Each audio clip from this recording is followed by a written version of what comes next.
Homecoming. For Hart Pizza, the Dairy Delight, Powers, the State Street Gym, Liberty Park, Hart Motel, Gale's IGA, and so many other wonderful places from both the past and present in my beloved hometown of Hart, Michigan.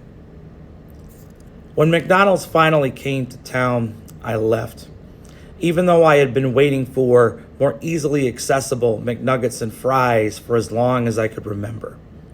It's supplanted Hot now, the butt of so many of our jokes, even though we all secretly loved their cheap burgers and cheesy tater tots. And it began a death knell for other greasy spoons and eateries that contained so many precious childhood memories. My hometown had changed. Downtown streets were cracking. The hospital closed, as did my favorite clothing store, the only one in town where I acquired every pair of shoes, jeans, and t-shirt I ever owned. Our gym was torn down, and all of the ghosts whose sneakers could still be heard squeaking on its hardwood floors no longer had a place to haunt.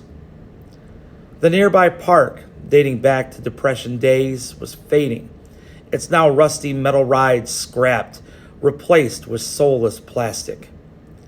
The two grocery stores that once thrived in spite of their competition now struggled to keep up, with new superstores just a 25-minute drive away. And while the mom and pop motels survived, most tourists chose new chain lodging outside the city limits. It's fitting. They only cared about the sand dunes, not our little town or the people living there. Leaving home is easier when it no longer feels like home, when you sadly realize that it never will again. But no tree can survive once severed from the roots, and neither can a hometown kid with a bad case of nostalgia.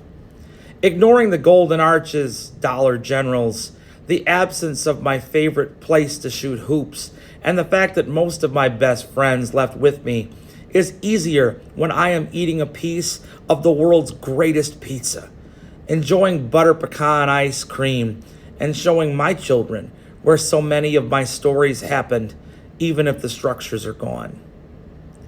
I might have left my hometown, and no, I'll never live there again. But as long as my memories live on, as long as there is a place to return to, I always will.